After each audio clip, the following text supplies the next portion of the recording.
Sud Radio, les Jeux dans tous leurs états. Maxime Liédot, Clément Arion. C'est le rendez-vous inchangé depuis le début de ces Jeux. On vous fait vivre le sport dans tous ses états avec le camarade Clément Arion. Bonjour Clément. Bonjour Maxime, bonjour à tous. Le sommaire de cette émission, décidément, on ne s'arrête jamais. Encore un programme chargé. Encore un programme chargé, un beau programme. On parlera de la médaille du courage pour Tiffany Huot-Marchand. C'est une ancienne athlète de patinage de vitesse. Elle avait participé aux JO d'hiver en 2018. Une grave chute en 2022 qui lui a fait devenir tétraplégique et finalement elle a couru pour le marathon. Pour tous, on sera avec elle dans quelques instants. On va aussi parler du ticket de métro, toujours au tarif olympique. Vous l'avez peut-être remarqué, Maxime, ça veut dire en prenant 4 le métro. euros le ticket. Toujours 4 euros le ticket. On en discutera avec Bernard Gobitz, vice-président de la FNA-UT en Ile-de-France et pour Ile-de-France Mobilité. Et puis on fera un petit retour d'expérience d'une volontaire de ces Jeux Olympiques. On sera avec Julie, donc, qui était volontaire et étudiante. Et tout de suite, on est avec Gilles Gansman pour parler médias, pour parler... Je vais négocier le chapeau avec Julie. Exactement. Je vois si elle va me vendre sa tenue. Voilà, spécialiste Bonjour Gilles, merci d'être venu. médias pour Sud Radio. Alors on va parler un petit peu de ces audiences des Jeux Olympiques. Elles ont été visiblement très bonnes. Alors moi je vous ai amené plein de chiffres et des chiffres qui vont vous étonner. Alors petit rappel que vous connaissez tous ou presque, 24 millions pour la cérémonie d'ouverture. Pour vous donner une indication, lorsqu'on prend Joséphine Ange Gardien, ça fait entre 5 millions, enfin quand c'était au top de chez Top, ça fait 5 millions de parts de marché. Un Danse avec les stars qui marche, ça fait entre 3 et 4 millions. Ouais, j'étais de 20h de TF1 dans les bons jours, ça fait 5 millions. Voilà, donc pour se donner les émissions pour de carton. Pour se donner une référence. Ouais. Là, ça a fait 24,4 millions de téléspectateurs. Énorme. Mais c'est pas ça le plus impressionnant. Le plus impressionnant est la part de marché, 83,1. Ça veut dire que 8 Français qui regardent la télévision, 10 Français qui regardent la télévision, 8 regardaient France 2 et la cérémonie d'ouverture avec une part de marché assez incroyable. Et à quel moment il y a eu une pointe d'audience sur la cérémonie? Ça a été pour Léon Marchand, je crois, non? Non, sur la cérémonie d'ouverture. On va y arriver. Céline, 29 millions. 29 millions. Et 29 millions, ça correspond à quoi? Eh ben, ils ont battu le record de toutes les audiences qui étaient détenues par le match de la Coupe du Monde Argentine-France. Et c'était le 18 décembre 2022. Quelle culture.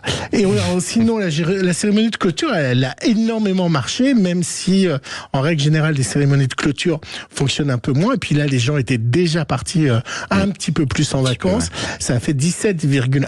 C'est colossal. C'est incroyable. Mais d'ailleurs, la cérémonie d'ouverture, c'est la plus grosse audience dans l'histoire de la télévision. C'est énormissime. Énormissime. Absolument.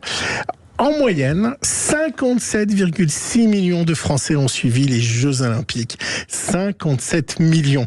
53,6 de moyenne de part de marché pour les chaînes de France TV. Au début des Jeux Olympiques, il y avait eu un petit SMS de TF1 assez perfide qui avait écrit profitez bien des audiences France Télévisions. Les Jeux Olympiques à Paris, c'est que tous les 100 ans. Voilà, donc ça c'est une façon de dire qu'on va vite courir après. Mais ce qu'il faut dire aussi aux auditeurs, c'est que c'était la toute première fois que l'intégralité des épreuves était diffusée. Absolument, sur les chaînes du service public, France 2, France 3. Ça a été une vraie question, parce que quand on est service public, on doit aussi proposer des programmes à ceux qui n'aiment pas le sport, à ceux qui ne sont pas intéressés par les Jeux Olympiques. Bon, quand vous faites 80% de part de marché, ça va à l'encontre de ce que je raconte, mais la matinale aussi qui porte France 2, Télématin a battu des audiences records, c'est-à-dire que tous les programmes ont réussi à s'accorder. Tous les journaux de 13h et tous les journaux de 20h ont battu ceux de TF1. C'était du jamais vu, mais parce qu'ils ont eu aussi l'intelligence de mettre au Trocadéro le studio et puis surtout d'inviter à chaque fois les médaillés. Tiens, puisque je vous parle des médaillés, le pic de 14 millions de téléspectateurs à la 4e médaille de Léon Marchand. C'était 14 millions. 14 millions, énormissime. Et oui, pic de 13,5 millions pour le doublé, 11,6 millions pour le rugby à 7. Ouais, Ça aussi, Antoine Dupont. c'était très important. Et alors, le chiffre impressionnant aussi, c'est 38 millions de vidéos vues sur France TV. 138 millions. Et il y a autre chose qui a très bien marché, avec 5 millions de vues sur le site de la Polynésie française et 12,8% par marché. La compétition de surf, c'est Le ça? surf, Le ça a surf avec la cartonné. photo Ouais, en pleine extraordinaire, nuit. bien sûr, Et le suspendu surf, au-dessus ça a de l'eau. Même en cartonné. pleine nuit, quoi. On va parler un peu brousouf, je vous propose. D'après vous, quel est le spot le plus cher de cette compétition? Le spot, c'est-à-dire à combien on a payé pour... Oui, pour 30 secondes de publicité. Je crois que c'était quelque chose de colossal. C'était 120 000 ou 150 000, c'est pas ça? C'est beaucoup plus. C'est beaucoup plus. On est allé jusqu'à combien? 500 000 Moi. Moi, je suis non, en c'est train de faire 200 000. le juste prix. 200 000. Allez, je suis 200 000. prêt pour M6. Beaucoup plus. 300? 320 250 euros pour uniquement 30, c'est presque les tarifs de Sud Radio, hein. Pour 30 secondes de publicité. C'était un spot pour la caisse d'épargne. Il y a eu pour ces Jeux Olympiques un truc incroyable que je vais vous raconter. 106 annonceurs, 2856 spots diffusés. Pour 130,8 millions. Ça veut dire que pour la première fois, France Télévisions a remboursé son achat. Mais alors, c'est ce que j'allais vous dire, c'est que la succession de chiffres que vous annoncez, que ce soit des audiences Vous colossales, auriez que ce pu dire soit passionnant.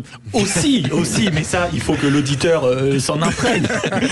Non, mais c'est ça qu'il faut expliquer à ceux qui nous écoutent. C'est-à-dire qu'ils ont l'habitude de vous écouter en saison chaque matin, décortiquer les audiences, mais là, ça veut dire qu'il y avait le risque de ne pas être rentable parce que c'était on va dire un budget qui avait été colossal pour France Télévisions. A donné Combien? une fourchette d'achat en disant que c'était entre 100 000 et 150 000.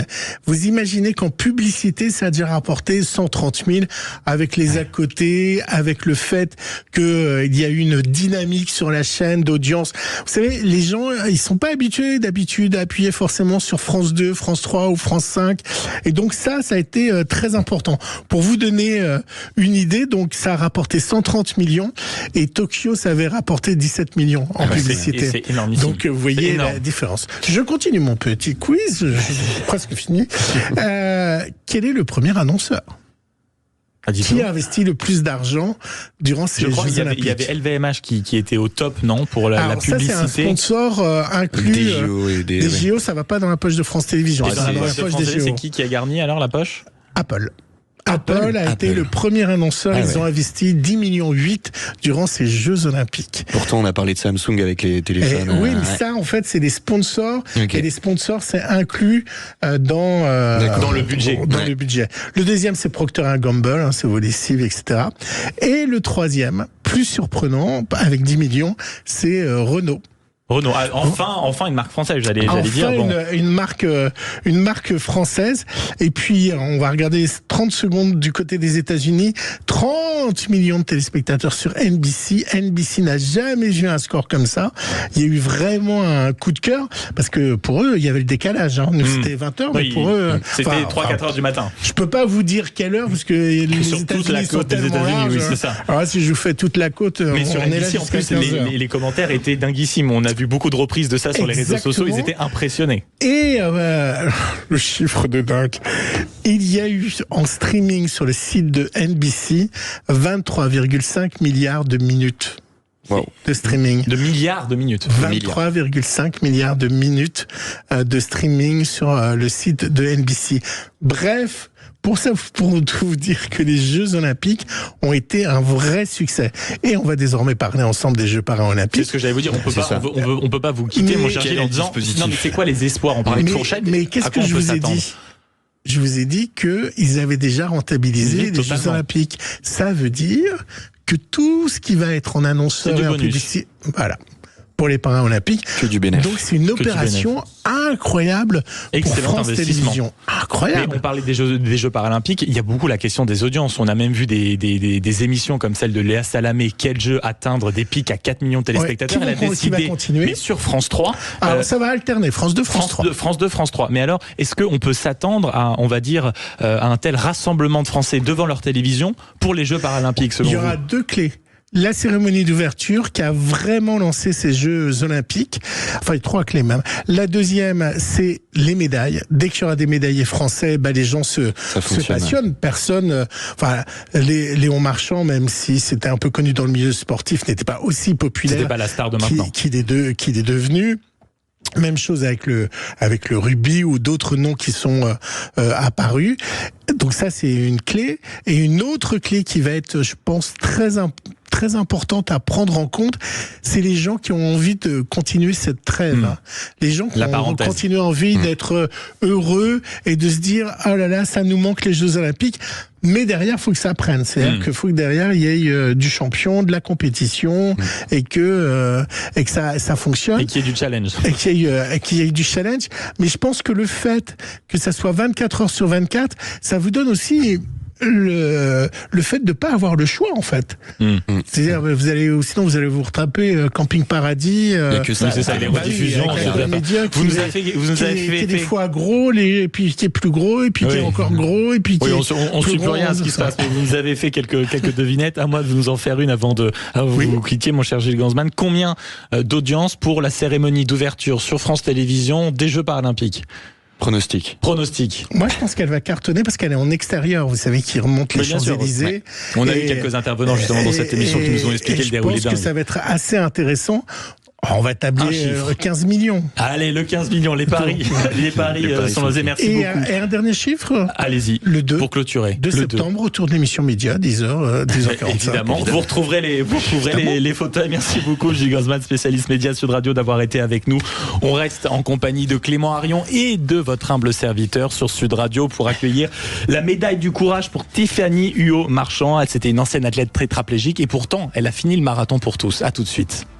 Sud Radio. Parlons vrai. Sud Radio. Parlons vrai. Sud Radio. Parlons vrai.